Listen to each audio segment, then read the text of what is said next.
신학생 때입니다. 지금은 이제 엄청 바뀌었대요. 예, 남양주 이제 마석이라는 곳에 제가 이제 신대원 들어가기 전에 이제 선배 전도사님이죠. 잠깐 이제 하숙 비슷하게 이제 공부를 하면서 이제 잠깐 이제 하숙하는 그런 시간이 있었는데, 이 아파트 바로 옆이 이제 쉽게 말하면 자연 속에 들어와 있는 아파트 단지죠. 큰 엘리베이터도 없는 5층짜리 이제 조그만 아파트 단지인데, 제가 왜 이런 이야기를 하는가 하면 살짝만 넘어가면은 시내가 졸졸졸졸 흐릅니다. 그런데 이제 비가 온 다음에 예, 나가게 되면은요 굉장히 이제 위에서 이제 물이 이제 내려오는 속도나 이런 것들이 좀 셉니다. 그런데 물멍 때린다고 하죠. 요즘 물멍, 불멍 이렇게. 전 깜짝 놀란 것이요. 이 시냇물 쳐다보면서 거기에서 이제 물소리라는 것이 참 사람을 이제 마음을 혹하게 하는 것을 처음 경험을 해봤습니다. 예, 뭐 힐링된다라는 것을 그때 처음 느껴보았고요. 야, 좋다. 그냥 좋더만요. 듣고 있으면은. 그리고 소리가 나를 쑥 이렇게 졸졸졸졸 흐르는 이 물소리가 폭포 소리도 아니고요. 예. 위에서부터 자자자기 흘러내려오는 이 소리가 나를 그냥 이제 편하게 만들어주는 그런 어떤 이야기인데요. 누구나 이제 이 소리라라는 것이 너무 크면 소음이고요. 그렇지만 보는 중에 보는 이의 이 마음 상태에 따라서 느껴지는 내용이 어쩔 때는 야, 이것이 이제 힐링이구나 이런 어떤 생각들. 예. 오늘 이제 말씀은요 베드로라는 한 인물이 핍박과 고난 때 어떻게 보면은 우리가 알고 있는 로마의 황제 네로를 통해서 일어나는 큰 핍박 가운데 믿는 이들이 사자의 먹잇감 되어지는 어떤 그런 상황, 투사들에 의해서 칼바지 되어지는 그런 어떤 모습들이 만들어지는 그런 시대. 그러나 그들이 오히려 신앙 가운데 하나님을 찬송하더라.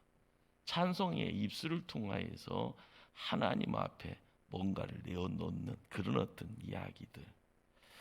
그런 상황 속에서 이 베드로가 사도로서 편지로 위로를 합니다.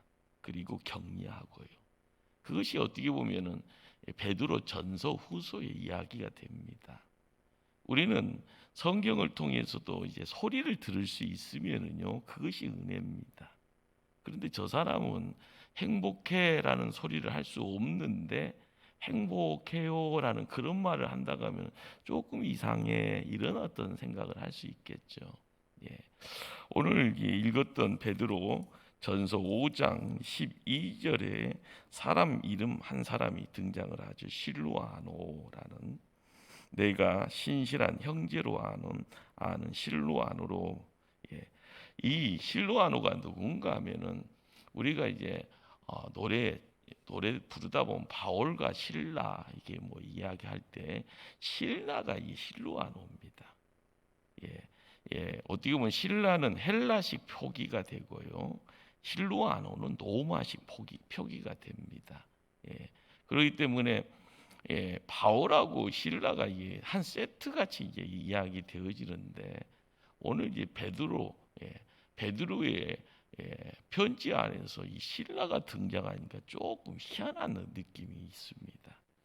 사도행전 15장에 예루살렘 공무회라라는, 요즘식으로 하면은 큰 어떤 모임이죠. 예루살렘 안에서 가끔 제가 이제 노예가 있습니다, 총회가 있습니다. 이런 저는 이제 총대로 나가지를 못하니까 총회 이야기는 하지 않지만 매해 1년에 2번 노예가 있습니다라고 주보 광고를 하듯이요.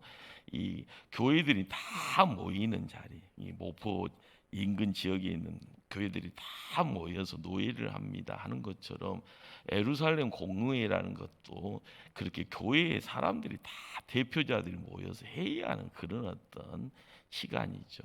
그런데 거기에서 이제 바울과 바나바 그렇게 해서 세트로 해서 안디옥 교회로 이제 어떻게 보면 전달 대사로서 임명받고 나가서 뭔가를 결정사항을 이야기하는 그런 어떤 일들을 진행할 때 등장하는 인물로 바울과 바나바. 그런데 여기서 이제 이 실라라는 인물이 또 등장을 하게 되고요. 그리고 이 실라는 사도 바울이 전도 여행을 1차 하고 이제 2차 갈 때 마가라는 이 친구가 쉽게 말하면 1차 전도 여행 때 사고를 쳐요. 열심히 가서 끝까지는 가야 되는데 중간에 어린 나이에 아이고 심심해 뭐 이런 생각이 있든지 아이고 피곤해 힘들어 그래서 집으로 갈래요 하고 그냥 중간에 포기해버리고 사라져버립니다. 그러니까 예, 꼬쟁이처럼 고집스러운 어떤 성격을 갖고 있는 사도 바울이 내가 다시는 이 마가 이놈하고는 내가 함께 동행 안 한다. 그러다 보니까 나중에는요 바나바 조카가 되죠. 마가가 바나바가 조카 데리고 가려고 하는데 좀 동의해 주게나 난 죽었다 깨어나도 못하오 했더니 나중에 바나바하고 이게 바울하고 또 헤어지는 이유가 될 때 바나바는 이제 조카 데리고 딴 쪽으로 가고 그때 이제 사도 바울이 실라를 데리고 전도 여행을 떠나게 되죠. 예.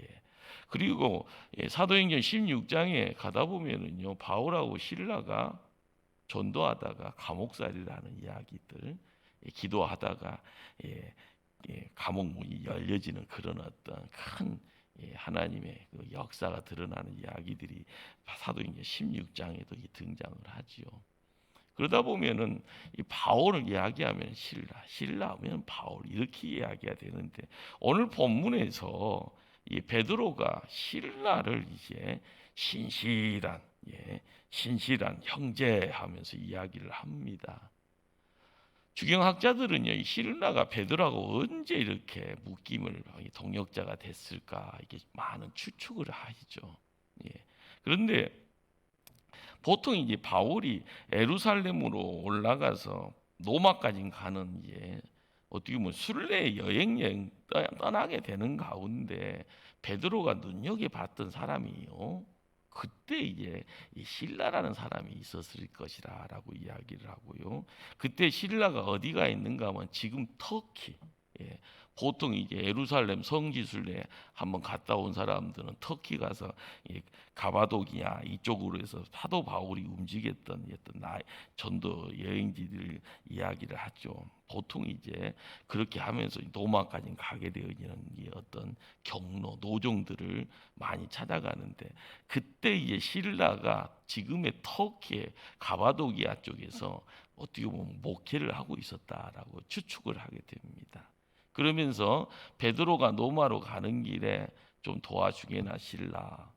그렇게 해서 이제 베드로하고 신라가 함께 이제 어울리게 되어지는데 왜 베드로는 이 신라라는 이 친구에게 관심을 줬을까? 요즘식으로 이야기하면은요, 지성과 영성을 겸비했다라는 그런 어떤 추측을 합니다. 로마 시민권자였다라는 것이요 정설이고요. 그러다 보니까 베드로는 베드로대로요 조금 자격지심이 있기에 신라 같은 사람하고 같이 어울리면 좋겠다라는 어떤 자기 소망 그런 어떤 내용 속에서 베드로는 신라의 도움을 많이 받게 되어지고 그런 어떤 맥락 속에서 오늘 이제 베드로전서 5장 12절에 신실한 형제 실로아노 하면서 신라와의 그 관계, 끈끈한 관계를 이제 편지 안에 기록을 했다라는 그런 이야기가 어떻게 보면은 우리에게 그럴 수도 있겠구나 이런 어떤 성경을 이해를 하는 가운데 어떤 비하인드를 조금 찾게 되는 그런 내용입니다. 신실한 형제라. 이 신실한이라는 이 단어가 가지고 있는 내용이 뭘까요? 왜 베드로는 이 신라에게 신실하다라는 말을 했을까요? 그것은 옛날이나 지금이나 똑같은 겁니다. 예수님에 향한 절대적인 믿음의 소유자, 변치 않는 어떤 믿음, 마음을 갖고 있는 자, 시작과 끝이 같은 자, 어떤 환경에 처해 있든지 항상 초지일관 중심 잡고 가는 자. 누구를 만나더라도요, 유혹 속에서 흔들리는 것이 아니라 항상 바른 믿음의 본을 드러낼 수 있는 자. 이것이 어떻게 보면은 신실이라라는 단어를 통하여서 짐작하게 되어지는 내용들이라 생각을 합니다. 그러기에 오늘 이제 5장 12절을 통하여서 우리는 이제 이 베드로는 베드로대로, 신라는 신라대로 하나님 편에서 어떤 믿음의 모습을 드러냈을까라는 것, 그런 어떤 내용들을 이제 한번 말씀을 통하여서 한번 찾게 되어진다라는 겁니다. 고난, 누구나 고난 당하죠. 그러나 고난을 환영하는 사람 없습니다. 그러나 고난 중에 있는 자는 거기서 벗어나고 싶고요. 고난이 눈앞에 다가오면 피하고 싶은 것이 누구나 가지고 있는 인간적인 바람입니다. 오늘 이제 말씀 앞부분 읽었던 말씀 앞부분을 이제 보시면은요, 이것이 12절 중반 부분입니다. 이것이 하나님의 참된 은혜임을 증언하노니, 이것이 하나님의 참된 은혜임을 증거하노니. 우리는 이 베드로가 이제 신라를 소개하고요, 신라를 소개하는 이 가운데 어떤 주변 환경을 알고 있으면은요, 비하인드에 대한 어떤 소식들을 알고 있으면은 이 짧은 구절 속에서요, 갑자기 이제 영화 한 편이 훅 지나갈 겁니다. 베드로가 경험했던 어떤 전도 여행의 어려움, 신라를 통해서 드러나는 전도의 어떤 목회의 어려움들, 이러한 것들을 조금이라도 우리가 알고 이 편지의 구절을 접하게 되어지면은 이 말이 어떻게 보면 구절구절의 깊이가 우리 삶 속으로 쏙 들어오겠죠. 이것이 하나님의 참된 은혜임을 증언하노니. 우리는 이 참된 은혜라는 이 말 속에요, 여러 세상의 세파에 대한 흔적들을 접하게 됩니다. 참된, 반짝반짝 빛난다라는 것은요, 그냥 시작부터 빛나는 것이 아니라 시작은 미약하지만 나중은 창대케 되어지는 어떤, 우리가 교회 생활을 하면서 그렇죠. 처음 들어와서요, 신앙생활 다른 데서 막 몇십 년 하더라도 이사를 하게 되면 처음 가는 교회는 낯섭니다. 어떻게 보면 신앙생활 처음 하는 것처럼. 그러면은 이전에 신앙의 깊이는 있어도요, 새 교회 가면은요, 하나님의 사랑은 지대하지만은 사람과의 만남 속에서는 그냥 초등학교 참 입학한 것처럼 어린 아이입니다. 그러면 교회에서 뭔가를 이렇게 만들어가는 먼저 된 자들이 행해야 될 내용들이 있죠.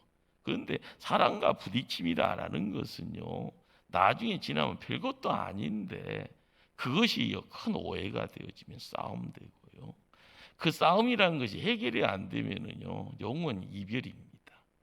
그런데 신앙생활을 하다 보면은요, 큰 노마의 네로 황제가 칼 들고 와서 예수 믿으면 죽이겠다, 이 정도로 크게 찾아오는 핍박이라는 것이 이 시대는 없지요. 차라리 그런 핍박이 있으면은 십자가 군병되어서 싸웁시다, 이런 말이나 할 텐데 그런 것이 없습니다.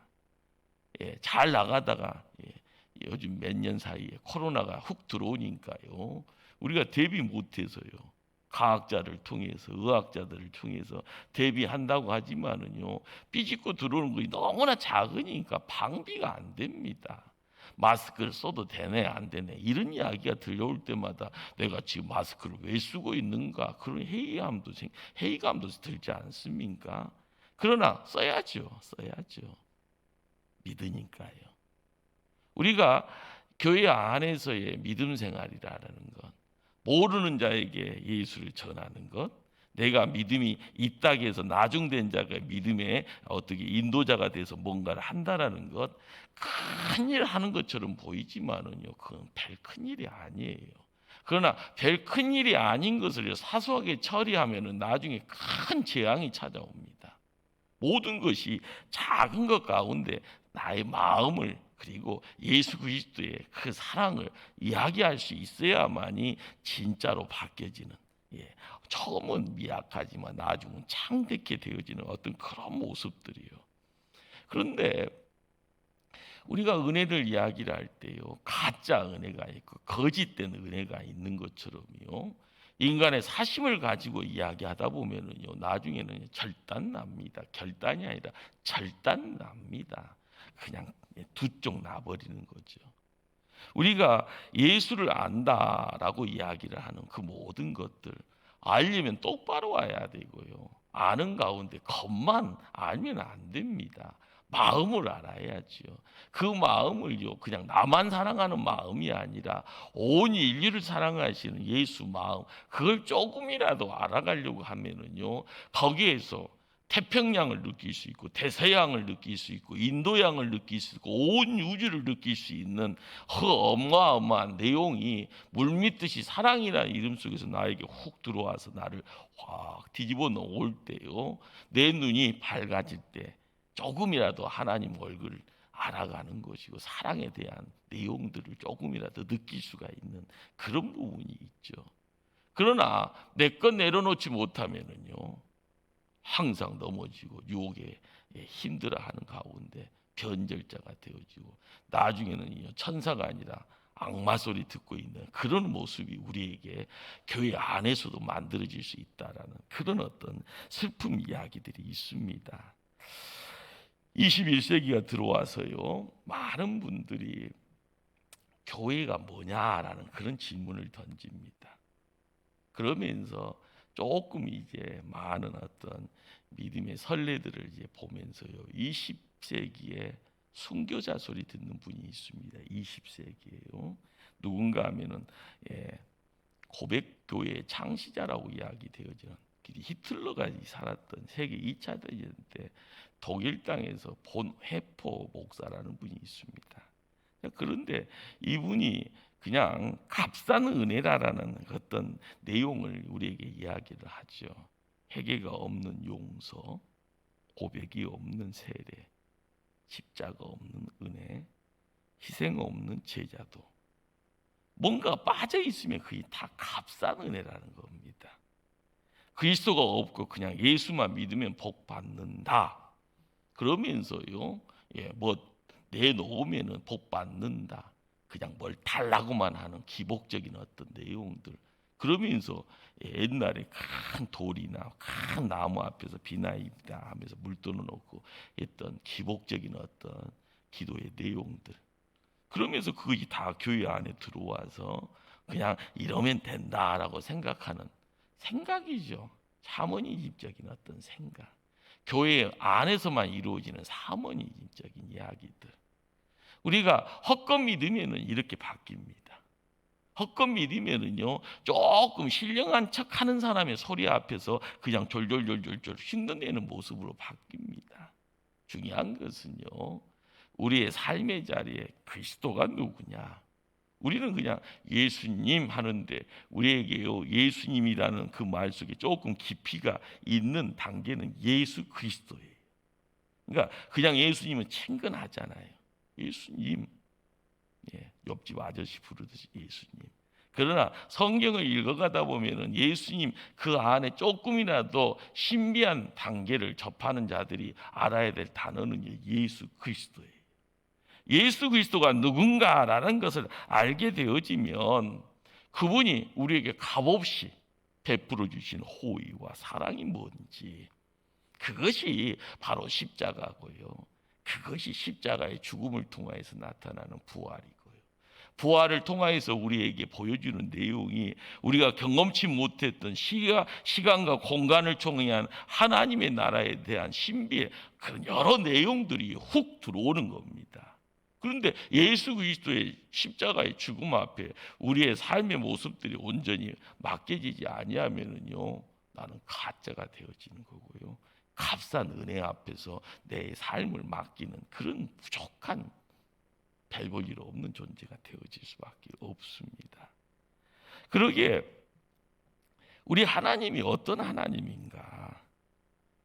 참된 은혜의 자리에 거하는 자가 뭘 알아야 되는가? 이 내용들이 오늘 구절 한 구절 가지고요, 우리가 조금이라도 더 나아가게 되었을 때 참된 은혜의 자리에 우리의 삶이 어떻게 바뀔까 기대해야 되고요. 지금 내가 고난 중에 있더라도 참된 은혜를 베푸시는 분이 나의 하나님이다. 그분 통하여서 내가 어둠 속에 있다가 빛의 자리로 옮길 때 나의 실존을 느끼게 되어지고요. 내 눈이 물질 앞에 항상 골골골골 했지만은요, 영안이 열릴 때 하나님 나라의 하늘 보좌의 하나님을 발견하게 되어지면은 내가 고난 앞에 고난아 내가 간다라고 이야기하면서 담대하게 걸음걸음 걸을 수가 있는 힘 있는 자가 되어지는 역사가 있을 겁니다. 오늘 이 말씀 한 구절 좀 앞으로 갈까요? 베드로 전서 5장 10절입니다. 10절. 제가 앞부분 한번 읽습니다. 모든 은혜의 하나님 곧 그리스도 안에서 너희를 부르사. 우리가 참된 은혜를 이야기를 할 때 먼저 알아야 될 것이 부르심의 은혜입니다. 내가 잘나서 나를 하나님이 부른 것이 아니라 못나도 하나님이 나를 부르다는 사실. 오늘 베드로가 고백하는 내용이 뭐예요? 10절이요. 앞부분이요. 모든 은혜의 하나님 곧 그리스도 안에서 너희를 부르사. 나를 부르신 분이 하나님이에요. 내가 똑똑해서 부른 것도 아니고 내가 재산 많아서 부른 것도 아니고 생긴 것이 잘생겨서 부른 것이 아니라 나를 부르신 것이 내가 못나도 불렀다라는 거죠. 내가 힘들어하면서도 부름의 대상이 되었다라는 것. 그렇습니다. 그것이 은혜에 들어가는 첫 발걸음입니다.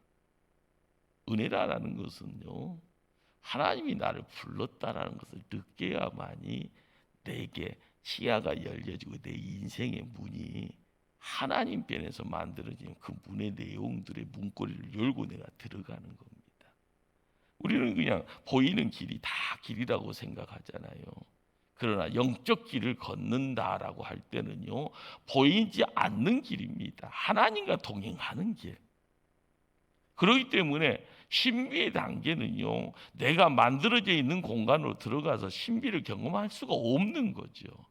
그러면 시작은요, 내가 아니라 하나님이에요. 그러면 성경을 읽다 보면은 하나님이 아브라함도 불렀네, 모세도 불렀네, 여호수아도 불렀네. 그러다 보니까 하나님과의 관계가 이전에는요, 어떻게 헛살았네라고 이야기를 합니다.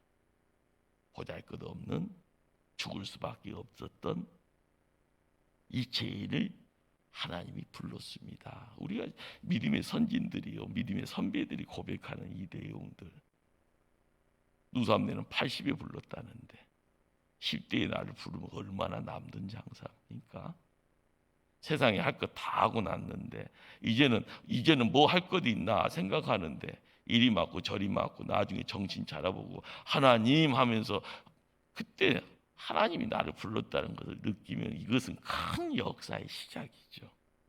그러기에 교회는 에클레시아, 이 무슨 소린가 하면은요, 부르심을 입은 사람들의 모임이다라는 겁니다.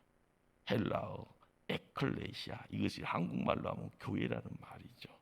그러기에 사도 바울은요, 로마서 8장 28절에 우리가 알거니와 하나님을 사랑하는 자 곧 그의 뜻대로 부르심을 입은 자들에게는 교회의 성도들이 모든 것을 협력하여 선을 이루느니라.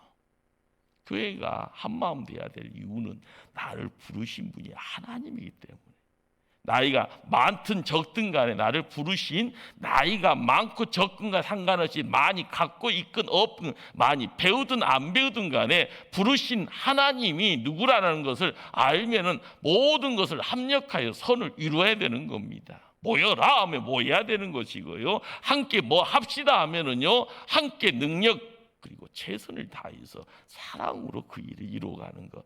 교회가 참 단순해야 됩니다. 세상에 배운 거 다 가지고 와서 교회에서 뭐 풀어넣는 것이 아니라요, 시작은 하나님이 나 불렀네, 하나님이 나를 불러서 뭐 하자고 하면 아멘 하고 하는 그것이 교회라는 거죠. 그러기에 부르심을 받는 우리는요, 그냥 은혜 가운데 있습니다. 사도 바울은 또 이런 고백을 합니다. 고린도전서 1장 26절, 형제들아 너희를 부르심을 보라. 육체를 따라 지혜로운 자가 많지 아니하며 능한 자가 많지 아니하며 문벌 좋은 자가 많지 아니하도다. 무슨 소린가 봤더니요, 교회 안에 지혜로운 자도 많지 않고 능한 자, 기술 많은 사람도 많지 않고 문벌 좋은, 공부 많이 하고 그러니까 어떻게 보면 집안 좋은 사람도 많이 없다라는 말이죠. 그게 지금 사도 바울의 눈에도 별 볼 일 없는 사람만 있네, 이런 어떤 뉘앙스의 말입니다. 그런데 왜 이렇게 문제 많은 사람을 하나님 불렀는가라는 거죠. 왜 불렀을까요? 고린도전서 1장 29절은요, 이런 말씀을 우리에게 들려줍니다. 이는 아무 육체도 하나님 앞에서 자랑하지 못하게 하려 하심이라. 우리가 교회 안에서요, 자랑거리를요, 목소리 높여서 자랑거리를 드러내는 존재가 돼서는 안 됩니다. 하나님이 불렀기 때문에요. 하나님 앞에 나가서는 우리가 이런 사람이요, 자랑할 때마다 태양 앞에서 반딧불이 주름 잡는 거하고 똑같은 겁니다. 항상 내가 교회에 나와서는요, 자랑거리가 아니라 겸손해야 되는 거고요. 그 겸손의 내용은 하나님 때문에 겸손할 수밖에 없는 거예요. 은혜의 자리에요, 은혜가 함께함을 느끼게 되어질 때는 자연스럽게 고개 숙이고 무릎 꿇어야 되고요, 손 붙잡고 말씀 읽어가야 되고요, 손 붙잡고 말씀 붙잡고 기도의 자리에서 힘을 다해서 땀 흘릴 때 땀방울이 핏방울이 되어지는 예수 그리스도의 그 영역 안에 들어갈 때 하늘이 바뀝니다.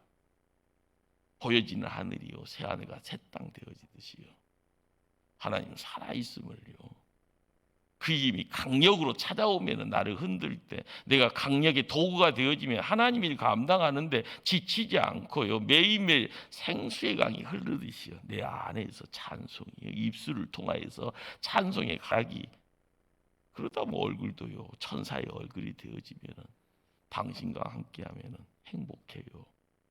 이런 이야기들이 교회 안에서 자연스럽게 있어지면은요, 교회에서 교제하는 것이 자랑거리가 아니에요. 있는 것이요, 기쁨이고 그 있는 것이 행복이 되는 겁니다. 우리의 부르심이요, 은혜입니다. 이 은혜임을요 깨닫게 되었을 때 항상 아무 조건 없이 값없이 베풀어 주시는 하나님의 호의, 하나님의 사랑, 바로 이것이 우리가 믿음 생활하면서 은혜의 시작이구나. 이 시작을요, 승리의 빵빠레라고 할 수가 있을 겁니다. 하나님과 함께 발걸음을 옮겨가 아닌가요? 자, 10절을 조금 더 한번 읽어봅니다. 모든 은혜의 하나님 곧 그리스도 안에서 너희를 부르사 자기의 영원한 영광에 들어가게 하신 이가, 자, 우리를요 영원한 영광에 들어가게 하신다라고 합니다. 자, 자기의 영원한 영광에 들어가게 하신 이가 하나님이신데 바로 이 영원한 영광의 자리로 들어가는 것이 은혜라는 거죠. 이게 신앙의 단계입니다. 여러분이 영안이 열렸을 때 나를 부르시는 분이 누군가를 알게 되면 그 부르시는 분이 나를 영원한 영광의 자리로 이끄신다라는 것. 하나님이 우리를 부르신 목적이요, 이 땅에서 출세하고 잘 먹고 잘 살고 자녀들이 그냥 막 부자 되고 그냥 뭐 학자 되고 정치가 돼서 뭐 이름이 있는 의사 되어지는 뭐 이런 것만 드러내고자 하는 것이 아니라 성경은 이야기합니다. 영원한 영광의 자리에 우리를 세우기 위함이다.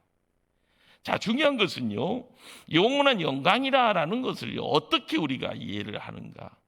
이것은 신앙의 연륜을 통하여서 자연스럽게 우리가 경험을 해야 되고요, 우리가 경험하는 그것을 통하여서 과거와 현재와 미래의 내용들이 그러면서 시공간을 초월하시는 그분이 우리를 만져주실 때, 그 임재 가운데 우리가 함께 거하고자 할 때, 그분이 그 전능의 손길로 나를 움직이실 때 나타나게 되어지는 바로 그 내용이 거기 있는 겁니다. 영원한 영광. 바로 그 영광의 자리예요. 우리를 지키시는 분의 그 전격적인 간섭이 있죠. 그것이요, 내가 죄 속에 있었을 때는 나를 어둠이 아니라 빛의 자리로 옮겨오시는 전격적인 전능자의 손길, 그게 구원의 손입니다. 죄 많은 죄인이라 이야기되어지는 나의 생각과 나의 간섭, 나의 어떤 삶을요, 어둠이 짓밟고 어둠이 누르고 있으면 항상 억누른 자가 되고요, 눌림 속에 있다 보면은요 항상 헛걱대고요, 억울함 속에 이 세상에서 항상 억울합니다. 항상 세상에 대해서 짜증내죠. 그 심령 상태로 들어오게 되어지면은요 사람 대인 기피증이 되고요, 폐쇄 공간에 들어가서 움츠리고 있으면 어둠이 아닌 스스로 만든 어둠 속에 갇혀 있는 죄인 되어 버리면은요 벌벌벌 떠는 존재 되죠. 그러나 영원한 영광이라는 것은 거기서 나오게 되었을 때 빛을 발하는, 그렇죠. 태양이라는 것은요 엄청난, 우리가 요즘 말하면 수소폭탄을요 매 초마다 막 몇십 개, 몇백 개를 터뜨려야만 만들 수 있는 고열이 있는 공간이 태양이라는 그 별을 통하여서, 태양이라는 내용을 통하여서 만들어지는 그런 현상입니다. 자, 우리는 지구라는 곳에서 사람이 살 수 있는 어떤 은혜 속에 있는 겁니다. 자, 그런데 태양을요 멀리서요, 그러나 우리가 가까이 가면 타 죽습니다. 생명 자체가 그냥 그 자리에서 즉시 말라버리죠. 그러나 지구라는 땅에서요 태양을 바라보면은 그것은 우리에게 생명입니다. 땅 속에 있는 씨앗이 무럭무럭 자라게 하고요, 추위 속에서 나를 따뜻함을 통해서 나의 어떤 생명 영장을 지켜가게 하고요. 그런데 문제를 해결하기 위해서는 나에게 능력이 있어야 돼요. 그 능력의 내용이라는 것이 빛이라고 비유가 되었을 때는요, 저 태양처럼 감당할 수 없는 내용이 내게 들어오게 되어지면 나는 죽음입니다. 그러나 그 빛의 내용이 있어야만 내가 생명인 겁니다. 내가 자유함을 느낄 수 있는 것은요 적당한 정도의 내용이에요. 자장가 소리처럼요 나에게 편안함을 이야기할 수 있는 그 소리가 있을 때 사람이 힐링되어지고 보여지는 가운데 편안함을 느낄 수 있는 거, 내 인생의 자리에 이곳이 천국이다라는 것을 느낄 수 있는 그 모든 어떤 삶의 여건들, 그리고 거기서 이루어질 수 있는 그러한 지적인 어떤 내용들, 그런 가운데 내 자신이 누군가에 의해서 지킴받고 있다는 그 사실 속에서요 내가 감사할 수 있고 찬송할 수 있는 그 모습들, 바로 그 시간이, 그 자리가요 하나님이 있는 자리면 그게 천국입니다. 천국에 있다라는 것을 경험할 때는 내 안에서 나도 모르게 빛이 발하게 되어지는 게 그것이 현상이죠. 그리스도와 함께 누릴 수 있는, 그리스도가 나를 건져 주셨습니다. 이게 구원입니다. 과거에, 그러나 지금도, 그리고 우리의 미래도, 더 먼 미래도. 그런데 우리가 지금 이 시간에 영생의 내용을 가지고 있다라는 것, 그 영생의 내용을요 확신하게 되었을 때마다 우리를 통하여서요 드러나는 것이요 영광이라는 거죠. 내가 확신하는 가운데 느낄 수 있는, 우리가 믿음 생활을 하면서요 끊임없이 고민해야 될 것이요, 내가 죽어서 가는 천국이 아니라 이 땅에서 경험하게, 이 땅에서 누리게 되어지는 하나님의 나라의 내용이 있을 때 건강한 믿음입니다. 비나이다 비나이다, 그래 기도해야 되죠. 그러나 이 땅에서 누려야 될 내 안에 계신 그 예수님이 나에게 힘이요 능력이요 산성이 되어질 수 있는 그러한 모든 내용들을 내가 경험할 때 그 믿음의 증인이 되어지는 겁니다. 그 증인의 자리를 지켜나갈 때 내 안에 빛이 빛을 드러내게 되어지고 빛이 빛을 드러내죠. 우리는 끊임없이요 죄의 간섭 속에 놓여 있고요 죽음의 위협 속에서 살고 있습니다. 이건 충돌이죠. 피해갈 수 없는,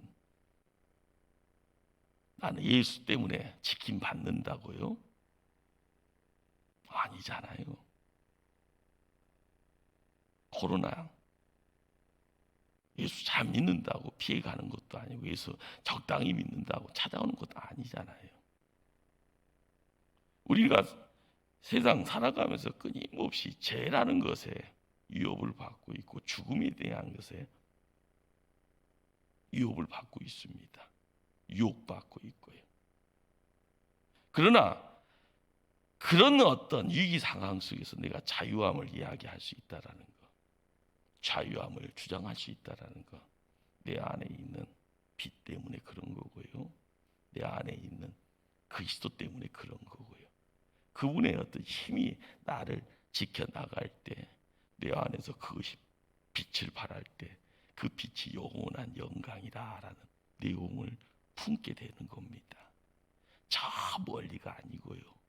내 안에 있는 빛, 내 안에 있는 생명, 내 안에 있는 진리, 이것이 살아날 수 있도록요. 그래야만이 때가 되어지면 영원한 영광의 자리를 그대로 가는 겁니다. 우리가 이 땅에서 계속 실패자요, 패배자가 되어질 수 없는 이유가 뭘까요? 영원히 패배자로 살아가서도 안 되고요. 실패자로 살아가서도 안 됩니다. 그분 붙잡고 살아나야 되고요. 그분 때문에 오뚜기 소리 들어야 되고요. 그분 때문에 오뚜기라는 소리 통하여서요. 야, 저 양반 건들면 큰일 나겠구나. 이 이야기가 되어질 때 강한 자가 되는 겁니다. 그럴 때 때가 되어지면은요. 이기는 자가 되어지는 거예요. 성경은 이겨서 하나님한테 가야지 져서 가는 것, 그것을 이야기하는 것 아닙니다. 누구 뒤만 쫄쫄 따라가야 되는데 하나님 뒤만 쫓아야죠. 사람 뒤 쫓는 것이 아닙니다. 그 하나님 내 안에 들어와 계시면은 내가 큰 자가 돼야 되고 내가 이기는 자가 되고 승리하는 자가 돼야 되는 겁니다. 이것이 핍박 가운데 고난 가운데 있는 이들에게 사도 바울이라는 한 인물, 그 인물이 이야기하는 신앙의 어떤 성숙의 단계, 그것을 우리에게 또한 보여주고 있는 줄 압니다. 그러기에요, 말씀을 조금 더 읽습니다. 10절이요.